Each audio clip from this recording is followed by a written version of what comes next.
खरंच खूपच चांगलं पुस्तक आहे. ज्यांना यशस्वी आयुष्य जगायचं आणि जगण्याची मजा घ्यायची आहे त्यांनी पुस्तक जरूर वाचावं. यशस्वी माणसं यशस्वी का असतात याचं उत्तर तुम्हाला हे पुस्तक वाचल्यावर कळेल.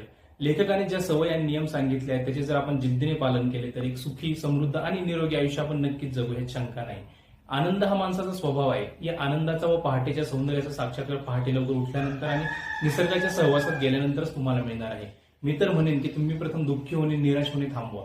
पहाटे उठल्यानंतर लेखकांनी निर्देश केलेल्या आंतरिक शांतता, सकारात्मक विचारसरणी, मनचक्षुपुढे आपल्या ध्येय उद्दिष्टपूर्तीचे दर्शन, दर्जेदार अभिजात ग्रंथांचे वाचन, लेखनाची वा स्वतःला कागदावर आविष्कृत करण्याची सवय आणि शारीरिक मानसिक कसरती वा व्यायाम, योगासने व प्राणायाम या 6 सवयी संपूर्णपणे अंगीकृत करणे हा एक जगण्याचा उत्तम मार्ग आहे.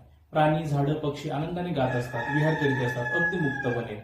संपूर्ण अस्तित्व आनंदी आहे, पण माणूसच मात्र दुःखाला आपल्या उराशी कवटाळून बसतो. तो निराश होतो. एकटेपणातील काळोख्या अंधारात स्वतःला कोंडून घेतो. मित्र हो, तुम्ही आता जे जगत आहात ती पद्धत आजार निर्माण करते आहे.